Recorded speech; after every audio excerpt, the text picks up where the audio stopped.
ചില ദിവസങ്ങളിൽ നമ്മൾ ഒറ്റയ്ക്കാവുന്നത് പോലെ നമുക്ക് ഫീൽ ചെയ്യും. നമ്മുടെ ജീവിതത്തിൻ്റെ ഏറ്റവും ലോവസ്റ്റ് ആയിട്ടുള്ള പോയിന്റിൽ നമ്മൾ നിൽക്കുന്നത് പോലെ. നമ്മളെ മനസ്സിലാക്കാനായിട്ട് ആരുമില്ല. നമ്മൾ പറയുന്ന കാര്യങ്ങൾ മനസ്സിലാകുന്നവരും ആരുമില്ല. ഒരു പ്രതീക്ഷയുമില്ല.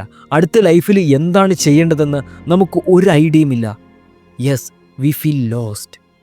ഇനി എങ്ങനെയായിരിക്കും എൻ്റെ ജീവിതം എന്നോർത്ത് നമ്മൾ പലപ്പോഴും ടെൻഷൻ അടിച്ചിട്ടുണ്ടാവും. അങ്ങനെ ഒരു മൊമെൻറ്റിലൂടെ നമ്മൾ കടന്നു പോകുമ്പോൾ ഇറ്റ് ഈസ് സോ പെയിൻഫുൾ. കാരണം നമ്മുടെ കൂടെ ആരുമില്ല. അത് നമ്മൾ ഒറ്റയ്ക്ക് ഫേസ് ചെയ്യേണ്ട ഒരു കാര്യമാണ്. ആ ഒരു ഫീലിംഗ് എന്ന് പറയുന്നത് നമ്മുടെ ചങ്കിൽ ഒരു കുത്തിക്കയറുന്ന നഷ്ടബോധം നമ്മളെ അലട്ടുന്നത് പോലെയാണ്. ആ ഒരു വേദന അത് വല്ലാത്തൊരു അനുഭവം തന്നെയാണ്. പക്ഷേ എന്തിനാണ് ജീവിതം നമ്മളിലേക്ക് ഇങ്ങനെയൊരു കഷ്ടപ്പാട്, ഇങ്ങനെയൊരു അനുഭവം തരുന്നതെന്ന് നമ്മൾ ചിന്തിക്കണം. Yes, it is to make you grow. ആ വേദനയാണ് നമ്മളെ ട്രാൻസ്ഫോം ചെയ്യാൻ പോകുന്നത്. ആ വേദനയാണ് നമ്മളിലേക്ക് വളർച്ച തരുന്നത്. The challenges you feel like you can never do. നമ്മൾക്കൊരിക്കലും നേരിടാൻ പറ്റില്ല എന്ന് തോന്നുന്ന വെല്ലുവിളികൾ, അതാണ് ജീവിതം നമുക്ക് മുമ്പിലേക്ക് വെച്ച് നീട്ടുന്നതെങ്കിൽ യെസ്, വി വിൽ ഗ്രോ. ശരിയാണ്, അങ്ങനെയുള്ള ചില സിറ്റുവേഷനിൽ നമ്മളെ ഹെൽപ്പ് ചെയ്യാനായിട്ട് ഒരു മനുഷ്യനും കാണില്ല, ആരും ചുറ്റുമുണ്ടാകില്ല. പക്ഷേ അവർക്ക് വേണ്ടി കാത്തു നിൽക്കരുത്. Only you can help yourself at some moments in your life. അതെ, നമ്മുടെ കൂടെ തന്നെ ഇരിക്കുക, നമ്മളോട് തന്നെ സംസാരിക്കുക, ചോദിക്കുക, what is happening to me? എനിക്ക് എന്താണ് പറ്റുന്നത്? എന്തുകൊണ്ടാണ് ഞാൻ ഇങ്ങനെ ഒരു സിറ്റുവേഷനിലൂടെ കടന്നു പോകുന്നത്? അതെ, മറ്റാരേക്കാളും ഈ ഒരു സത്യം നിങ്ങളോട് പറയാൻ പറ്റുന്നത് നിങ്ങൾക്ക് തന്നെയാണ്. പക്ഷേ ആ ഒരു സത്യം പറയാൻ നമ്മൾ തയ്യാറായിരിക്കണം. കാരണം നമ്മൾ പലപ്പോഴും അറിയാൻ ആഗ്രഹിക്കാത്ത നമ്മളെ വശങ്ങളായിരിക്കും ഇതിൻ്റെ എല്ലാം കാരണമായിട്ട് കിടക്കുന്നത്.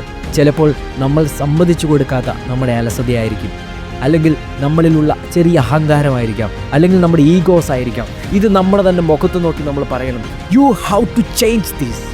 ഇത് നമ്മുടെ തന്നെ മുഖത്ത് നോക്കി നമ്മൾ പറയാൻ സ്റ്റാർട്ട് ചെയ്യുമ്പോഴാണ് നമ്മുടെ ലൈഫിൽ ചേഞ്ച് വരുന്നത്. ശരിയാണ്, എല്ലാവർക്കും അവർ സമ്മതിക്കാൻ ആഗ്രഹിക്കാത്ത കുറേ നെഗറ്റീവ് ഷെയ്ഡ്സ് ഉണ്ട്, ചില ഡാർക്ക് ഷെയ്ഡ്സ് ഉണ്ട്. ബട്ട് അത് മുഖത്ത് നോക്കി പറയുന്നതാണ്, അത് മനസ്സിലാക്കുന്നതാണ് നമ്മുടെ ഗ്രോത്തിൻ്റെ starting point.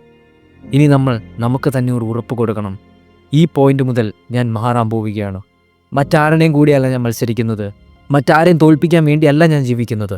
But with yourself you are competing, you are challenging to outgrow yourself. അതെ, ഇന്നലെ ഉണ്ടായിരുന്ന നമ്മളെക്കാളും കുറച്ചുകൂടി മെച്ചപ്പെടണം. ആ ഒറ്റയ്ക്കാവുന്ന സമയം, ആരും നമ്മളെ സപ്പോർട്ട് ചെയ്യാൻ ഇല്ല എന്ന് നമുക്ക് തോന്നുന്ന സമയം, ജീവിതം നമ്മുടെ മുമ്പിലേക്ക് അങ്ങനെയൊരു സിറ്റുവേഷൻ തരുന്നത് ഇറ്റ് ഈസ് ഫോർ ദീസ്, നമ്മളെ ബെറ്റർ ആക്കാനാണ്. അതിൽ നിന്ന് പുറത്തു വരുമ്പോൾ നമ്മൾ തീരുമാനങ്ങൾ എടുക്കണം, പഠിക്കണം, കുറച്ചുകൂടി നല്ലൊരു മനുഷ്യനാകണം, കുറെ കൂടി ഡിസിപ്ലിൻഡ് ആവണം. ഞാൻ ജിമ്മിൽ പോകാൻ ആഗ്രഹിക്കുന്ന ഒരാളാണെങ്കിൽ അത് ജീവിതത്തിൻ്റെ ഒരു ശീലമായിരിക്കണം. നമ്മൾ ആഗ്രഹിക്കുന്ന കാര്യങ്ങൾ യഥാർത്ഥത്തിൽ ചെയ്തു തുടങ്ങണം. കാരണം നമ്മൾ പലപ്പോഴും ചെയ്യുന്നത് നമ്മൾ ആഗ്രഹിക്കാത്ത കാര്യങ്ങളാണ്. പെട്ടെന്ന് നമ്മുടെ മനസ്സിലേക്ക് കയറി വരുന്ന ചിന്തകളാണ് നമ്മളെ പലപ്പോഴും നമ്മുടെ ലക്ഷ്യബോധത്തിൽ നിന്ന് മാറ്റിവിടുന്നത്. Just take control of your life. Don't wait for another day. കാരണം ഇന്നല്ലെങ്കിൽ മറ്റൊരു ദിവസവും സംഭവിക്കാൻ പോകുന്നില്ല. Don't wait for another person. നിങ്ങൾക്ക് മാത്രമാണ് ഈ ഒരു നിമിഷത്തിൽ നിങ്ങളെ സഹായിക്കാനായിട്ട് കഴിയും. Take one step at a time and take your first step today. Mark Twain പറയുന്നുണ്ട്, the secret of getting ahead is getting started. ആ തനിയായി പോകുന്ന നിമിഷത്തിൽ നിന്ന്, ആ ഒന്നുമല്ല എന്ന് തോന്നിയ നിമിഷത്തിൽ നിന്ന് ഉയർത്തെഴുന്നേൽക്കുക.